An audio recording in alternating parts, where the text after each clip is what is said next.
이사야서 25장 1절에서부터 5절까지 말씀. 이민자 친구하고 한번 그런 얘기를 나눈 적이 있어요.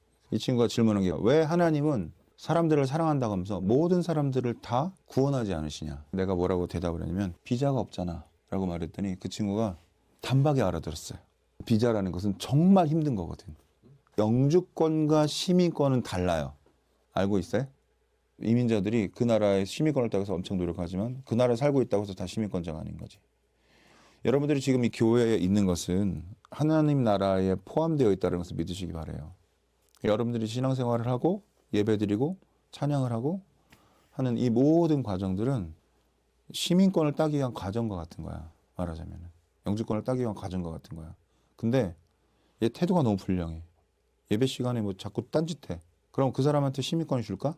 어떤 사람이 영주권을 땄는데 그 한 달인가 있다가 아주 친한 친척이 죽은 거야. 그래가지고 잠깐 자기 나라로 돌아가서 장례를 치르고 돌아왔어. 어떻게 될까요? 영주권이 사라져요.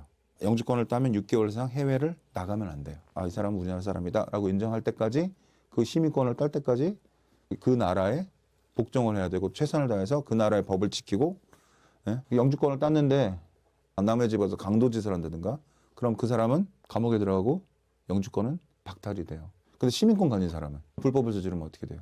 쫓겨나지는 않아. 이게 차이야. 근데 왜 여러분들은 하나님 나라를 그렇게 쉽게 가려고 하십니까? 우리는 그 심판대 앞에 가는 날까지 계속 평가를 받는 사람들이야. 영주권은 10년, 20년이면 충분하지만 하나님 나라 가는 날까지 영구한 그 나라를 가기 위해서 70년, 80년 동안 우리는 평가를 받는단 말이지. 정말 예배를 제대로 드렸는가? 하나님 나라에 합당한 사람인가? 언제든지 배신할 수 있는 사람은 아닌가? 70년 동안 하나님 나라를 위해서 살다가 80년째 배신을 했어. 70년 동안 하나님 앞에 충성한 거를 봐서 하나님이 그 심판대에서 용서해 주실까? 구원과는 굉장히 중요한 거예요. 그래서 몇 번을 강조해도 지나치지 않아요. 오늘날 교리나 신학이나 이 교회가 구원관을 망치기 때문에 우리가 신앙생활 하는데도 불구하고 천국에 못 갈 수도 있다는 사실인 거죠. 그러니까 올바른 구원관을 가지는 것이 굉장히 중요합니다. 하나님이 우리를 구원하시기로 선택하고 구원받지 않은 사람들은 구원받지 않기로 택정을 했어요. 그게 예정론이야. 몇 번이나 반복해서 얘기하지만 칼빈은 그렇게 가르치지 않았어요. 칼빈을 추종하는 사람들이 만들어 놓은 칼빈의 5대 강령이 칼빈이 가르쳤다라고 잘못 와전되어 있는 거예요. 그거를 칼빈이 가르친 교리대로 믿는다고 하는 게 현재 장로교 신학입니다. 그럼 다시 한번 질문해 볼게요. 예정론이 맞아요, 틀려요? 정확한 워딩으로 설명할게요. 하나님이 우리를 구원하시기로 예정하신 것은 맞지만 예정론은 틀립니다. 이걸 분명하게 이해를 하셔야 돼요. 예정론 자체에서 말하고 있는 하나님의 예정은 맞는 얘기지만 그 예정론을 믿고 있는 사람들이 주장하는 예정론은 틀린 거예요. 이게 되게 어려운 얘기거든. 그러니까 예정론을 공부하고 수많은 책들을 읽으면서 그거를 정립하는 수많은 신학자들이나 목사님들조차도 자기들이 뭘 잘못 가르치고 뭘 잘못 배우고 있는지를 모르고 있는 거야. 여러분, 구원은 선택되어지는 게 아니에요. 예정의 뜻대로 계획하신 그대로 아주 성실하고 진실하게 행하실 것이다. 하나님 우리를 예정하셨어요. 그래서 예정하신 대로 성실하고 진실하게 하시죠. 우리 인간은 하나님한테 각질 같은 존재야. 숨이라고 이거 다시 걷어들이기 위해서 여러분 생명을 줄 수 있어요? 구원이라는 게 얼마나 말도 안 되는 일이냐면 한번 내뱉었던 숨을 다시 하나님 품으로 돌리시기 위해서 자기의 사랑하는 하나뿐이 없는 독생자에게 피를 흘리게 하셨다고. 이게 얼마나 논리적으로 말이 안 되는 상황인지 아십니까? 그래서 믿음을 그렇게 가볍게 말하면 안 되는 겁니다. 누구나 구원받을 수 있어요? 바람 하나도 우연이 없는데? 그럴 수가 없잖아요. 근데 왜 하나님의 구원의 원리에 대해서는 이해하려고 하지 않냐 이거지. 그리고 내 삶과 그 구원이 연결성을 가지려고 왜 노력하지 않느냐 이거지. 내가 지금 하나님 나라에 들어갈 수 있는 기회가 주어졌는데도 불구하고 이 안일한 신앙생활이 많아질수록 점점 구원과 멀어지고 있다는 이 연결성을 왜 해석하지 못하냐 이거죠. 칼빈의 5대 강령의 견인 구원은 성령의 견인이 아니라 성령을 통해서 내가 견고하게 인내하는 걸 얘기하는 거야. 내가 놀고 싶은데 예배 자리에 나오는 거죠. 기도의 자리에 나오는 거지. 오늘 본문의 말씀 보세요. 이 세상이 세워지고 무너지고 하는 모든 과정들조차도 다 하나님의 경이로운 과정 가운데 이루어지는 거예요. 근데 우리는 하나님의 존재 없이는 살 수 없는 존재에도 불구하고 우리 스스로가 유지하고 있다고 착각을 하는 거죠. 그럼 우리가 구원을 선택할 수 있습니까? 아니에요. 그렇기 때문에 믿음은 그냥 단순하게 내가 믿는다, 선택한다고 해서 그것이 믿음이 아니라는 겁니다. 하나님은 성경을 통해서 우리에게 이러한 구원의 논리들을 정확하게 설명하고 계시는데 우리는 듣고 싶은 것만 취합해가지고 세상적인 논리하고 섞여서 인간적인 세상적인 생각들이 점점점 늘어날수록 구원과는 점점점 멀어지는 것입니다. 근데 이런 것들이 나의 영혼을 망치고 있다는 사실을 잘 몰라요. 여러분 기도하지 않으면 세상적인 도움이나 세상적인 어떤 방식들이 나에게 도움이 된다고 착각하게 되는 때가 있습니다. 어린 믿음은 언제든지 무너질 수 있습니다. 겨자씨 하나의 믿음만 있어도 산을 들어 바다에 던질 수 있다고 예수님 말씀하셨는데 우리가 가지고 있는 이 적은 믿음이 얼마나 우리를 망칠 수 있는지를 우리는 간과하고 있습니다. 그리고 우리는 이 적은 믿음으로 우리가 천국에 갈 거라고 착각을 합니다. 하나님 나라는 모든 것을 버린 사람만 갈 수 있습니다. 내가 너희에게 화평을 주러 온 것이 아니라 검을 주러 왔노라 했었어요. 검을 준다는 게 무슨 말일까? 예수님 하나님과 우리와의 끊어진 관계를 연결하기 위해서 이 땅에 화평의 왕으로 오셨어요. 우리 인간은 모두가 죄 때문에 하나님 나라에 들어갈 수 없습니다. 그런데 예수님으로 말미암아 우리는 그 화평의 관계가 다시 회복이 되는 거예요. 근데 예수님께서는 내가 너에게 화평을 주러 온 것이 아니라 검을 주러 왔노라. 가족이라는 것은 이 유대인 사회에 있어서는 가장 첫 번째입니다. 근데 예수님께서는 너네가 나를 믿음으로 말미암아 그 가족과 가족이 서로 원수되는 과정이 될 것이다. 우리가 하나님과 화평하게 됨으로 말미암아 가족과 연대가 끊어진다는 거예요. 그것이 예수님이 주시고자 하는 검이었다는 거예요. 그런데 신앙생활 해보니까 그럴 수 있어요. 가족이 나를 고발하고 가족이 나를 미워하고 가족이 나를 죽이죠. 예수님은 우리에게 검을 주셨어요. 세상과 끊어지는 하나님 나라를 위하여서 모든 것을 다 포기할 수 있는 그런 믿음의 소유자가 하나님 나라에 들어갈 자격을 얻는 것입니다. 우리는 어떤 것이 선한 것이고 어떤 것이 옳은 것인지 잘 분별해야 됩니다. 누가 시켜서 하는 게 아니라 예배 누가 드려요? 누가 시켜서 예배 드려요? 하나님 나라 누가 가요? 내가 가는 거예요. 자격을 논하기 전에 내가 하나님 나라를 위하여서 무엇을 했는가? 여러분 교회를 섬기십니까? 예배를 섬기십니까? 예배를 섬겨서 뭘 했습니까? 참석하지 말라고요. 전 저희 교회 다른 사람 더 오고 이런 거 원하지 않습니다. 안 섬길 거면 나가라고요. 교회가 교회돼야 되는데 교회 단다는 게 뭐예요? 참석해서 설교 듣는 거예요? 영화관 가가지고 그냥 한번 보는 거야. 여러분 영혼에 아무런 의미가 없어요. 교회를 섬기시기 바랍니다. 교회된 자, 예수 그리스도 지체된 자들에게는 예배를 섬겨야 될 의무가 있습니다. 여러분 과거에는 제사장이 예배를 드렸지만 목사 제사장 아니에요. 착각하지 마세요. 그리스도의 보혈의 피로 말미암아 우리는 다 제사장의 역할을 하고 있다. 우리가 그리스도가 죽으심으로 말미암아 감히 아무도 죽을까 봐 함부로 들어갈 수 없는 그 지성소에 들어갈 자격을 얻었어요. 그래서 여러분이 지금 예배드리는 것은 성령 앞에서 예배드리는 것입니다. 앞에 있는 목사를 보고 예배를 드리는 것이 아니라 성령님을 보고 예배를 드려야 되는 거예요. 그럼 여러분이 지금 예배드리고 있는 이 장소는 거룩한 지성소입니다. 하나님과 맞닿아져 있는 그 지성소에 여러분이 앉아서 예배드리고 있는 거예요. 그런데 거기 앉아가지고 다리 꼬고 이렇게 하나님을 쳐다볼 수 있어요? 내가 성령님 앞에 서 있다는 걸 잊어버리는 거지. 믿음의 삶은 내 태도에서 있는 겁니다. 여러분들은 거룩함을 자꾸 잃어버려요. 하나님은 거룩한 성전에 거룩한 자로 우리를 부르셨는데 우리는 거룩한 자의 자리에서 자꾸 멀어지고 예배가 좀 자유스러워야지. 모자 쓰고 예배 드릴 수도 있지. 밑사람 앞에서 모자 함부로 쓰고서 삐딱하게 앉아가지고 안녕하세요 이럴 수 있어요? 내가 왜 하나님한테는 함부로 해요? 그러니까 함부로의 기준이 달라지는 거야. 왜? 세상은 그렇게 가르쳐 왔거든. 네가 하고 싶은 대로 맘 놓고 편안하게 그런 것이 진보적이고 자유롭고 좋은 교회다. 지옥 가는 교회입니다.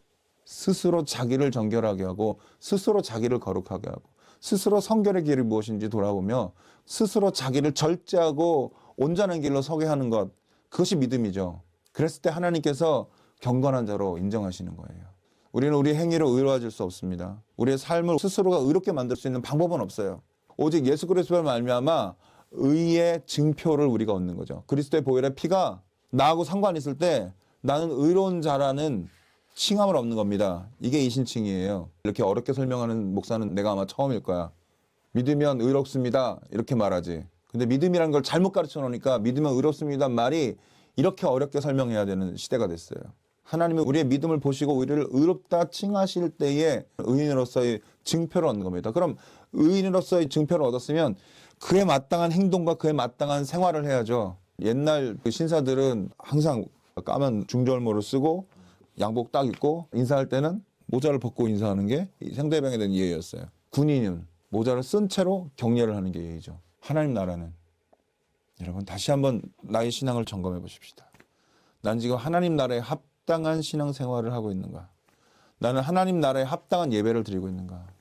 그런 예배가 싫으면 반바지 입고 선글라스 쓰고 드려도 아무도 뭐라고 하는 그런 교회 가세요. 세상에 맞춰져 있는 교회는 자신들이 멸망으로 가는지 모르고 교회라는 간판을 걸어놓고 교회라는 간판을 건다고 해서 교회가 아니에요. 하나님 나라에 합당한 태도를 가르치고 하나님 나라에 합당한 거룩함을 가르치는 교회가 진짜 교회인 겁니다. 어린이들은 어린이 예배를 드려야 되고 어른은 어른 예배를 드려야 돼요? 그게 어느 나라 법입니까? 하나님 나라 법입니까? 세상 법입니까? 어린아이는 성경을 제대로 다 안 읽어도 천국에 가고 어른들은 성경을 다 읽어야 천국에 갑니까? 어린아이는 어린이 성경을 읽어야 되고 어른은 어른 성경을 읽어야 돼요? 어린아이들은 진리를 대충 알아도 되고 어른들은 어른들의 진리를 알아야 돼요? 세상법이에요. 나도 여러분들이 어린아이처럼 가르칠까요? 여러분 예배 잘 드리고 있어요. 박수. 와 짝짝짝 구원받았습니다. 할렐루야. 이렇게 가르칠까요? 지금 어른들한테도 그렇게 가르치고 있다니까. 믿으면 구원받습니다. 설교는 어려우면 안 된대. 그래서 망하는 거예요. 세상도 얼마나 어려운데. 할렐루야. 사람이 아무리 완벽하게 계획할지라도 그 일을 이루시는 것은 하나님이십니다. 그러니까 나의 노력과 나의 계획으로 하려고 하는 모든 태도를 빨리 버리시라고. 하나님이 나의 삶의 주관자가 되셔서 망하게 하시는 것도 하나님이시고 흥하게 하시는 것도 하나님이시고 우리 교회의 진짜 주인은 누구예요? 하나님이세요. 그래서 우리는 누구한테 예배드려요? 하나님께 예배드리는 거야. 목사한테 예배드리는 게 아니에요. 교회 주인이 자꾸 목사가 되니까 목사가 안 나오면 예배가 없어져. 목사가 문 닫으면 교회가 없어져. 그럼 그 교회는 뭐예요? 목사 거잖아. 하나님께 아니고. 왜 이렇게 극단적인 설교를 하냐면 생각해보라 이거예요. 언제 전쟁이 일어나고 언제 지진이 일어나서 언제 끝날지 모르는 것이 바로 인생입니다. 근데 영원히 살 것처럼 지금의 젊음이 영원할 것처럼 그냥 나라가 하다 보면 되는 줄 알아. 우리나라 대기업 하나가 무너지고 나면 얼마나 많은 실업자들이 생기며 대한민국 경제가 얼마나 역풍을 불게 되는지에 대해서 이해를 못하고 그냥 대기업이니까 싫대. 예수님의 말씀이 그거예요. 검을 주러 왔노라. 그러니까 나만 잘 되면 된다? 아니에요. 내가 올바로 믿음 생활하고 신앙생활을 했을 때에 내가 잘 되고 내 가정이 잘 되고 내 자녀가 잘 되고 그렇잖아요. 여러분들이 신앙생활을 잘하면 할아버지 때부터 누려왔던 우리의 복이 여러분에게 흘러가서 여러분의 자녀들에게까지 흘러가는 거예요. 내가 하나님 나라에서 잘 돼야 그 자녀들도 복을 받을 수 있는 기회가 주어지는 거예요. 반면에 신앙생활을 엉망으로 하는 것들이 계속 반복이 되면 결국 그 대에서 복이 끊어지는 거죠.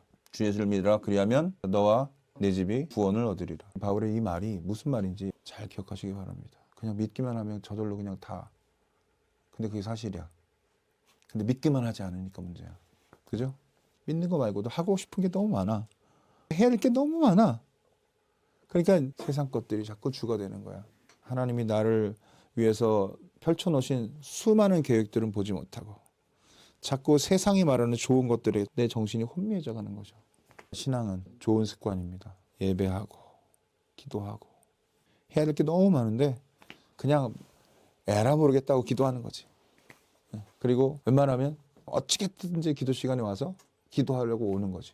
어떻게든 예배 드리러 오는 거죠.